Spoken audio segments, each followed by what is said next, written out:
在这个喜庆的行业里面，罗天记它已经经历了好多年了，从1940年到现在。那我是抱着一个心态，就是说做事情一定要有始有终，因为这个事业是从我的外婆那边创立下来，所以我觉得从我第3代接手以来，我要有一个继续把那个华人的传统文化继续的把它发扬光大下去，继续把它传承下去。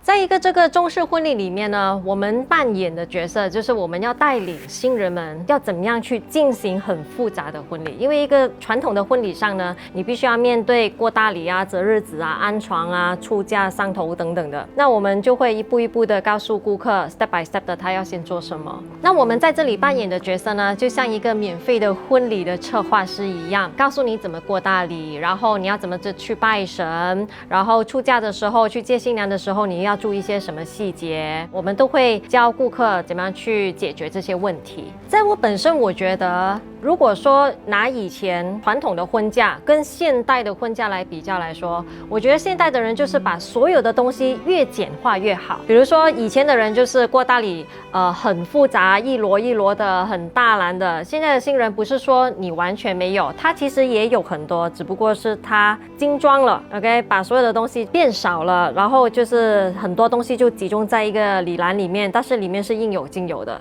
全部都是简约化，因为现在的新人，你教他搬这么多东西，其实他们也觉得蛮麻烦一下。那我们身为婚事达人来讲，在这个角色里面就很重要了，帮他分析什么是应该做，什么应该不应该做。因为很多人他们会觉得，我如果说我全部我做到完，我会不会是盲目的跟从？那我们就会解释跟他听，这个不是盲目的跟从，这是一份尊重。对吗？那如果你有做，就代表人家感觉你有诚意。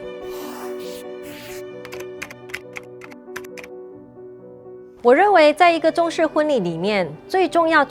其实就是过大礼。为什么呢？就算你没有做出嫁仪式，你也是必须要过聘给女家。然后如果说家里有安祖先的话呢，是必须要先拜祖先的。因为就算你们去注册只是法律上受承认的夫妻，但是如果说我们家里有安神啊，有安祖先啊，你一天你还没有拜天地，都不是结发夫妻。所以如果说经过了这个过礼的仪式女方收了男家的聘金，就是双方达成一个协议，然后过大礼那天呢，是必须要做一个拜拜仪式的，敬茶给祖先。这个仪式这样子做了之后呢，就是当作是过门了。如果你不要做出嫁，其实也是可以的。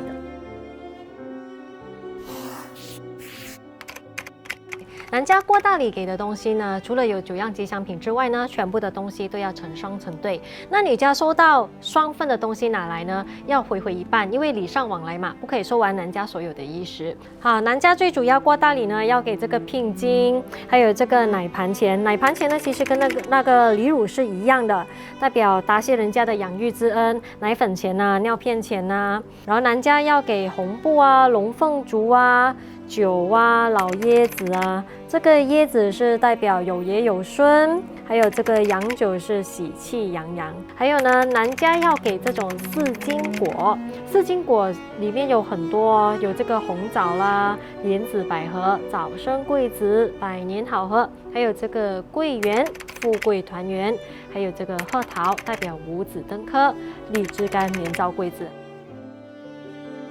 然后还有过大礼呢，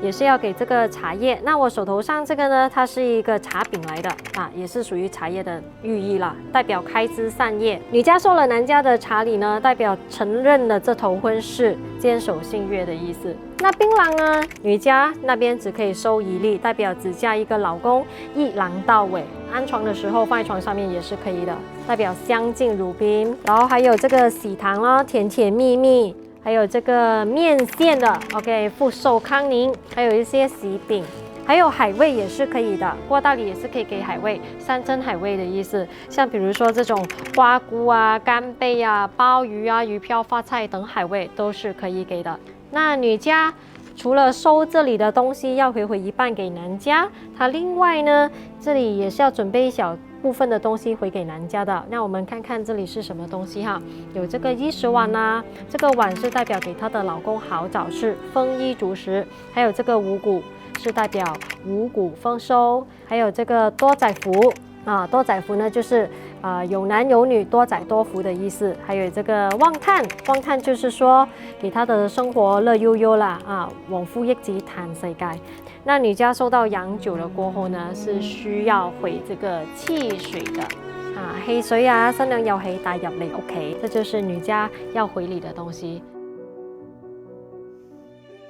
那过大礼其实除了讲收那个聘金，其实最大的意义就是我们要尊敬我们自己的祖先啦。因为如果你没有做过大礼，就是我们没有的去拜祖先。还有就是说尊重双方父母，比如说年轻人其实很多都是希望想旅行结婚，但是父母其实不是想要把所有的东西这么简约化，是要有一点诚意。所以如果说经过了这个过礼的仪式呢，拜过了祖先，那就是等于尊重父母，也是等于尊重双方的那个怎么说呢，之间的那个协议啦。从事这个行业这么多年，给我一个很大的心得，就是我很幸运自己能够接触各国不同的华人的文化，因为在马来西亚里面呢，可能他们有时候就会娶或者是嫁不同国际的新人，所以我印象中，比如说遇到台湾人，他们给的龙凤烛，一般上我们的龙凤烛是一个龙一个凤嘛。那如果说台湾人就是他2对要拿过去，然后就是要回1对龙或者是回1对凤回来，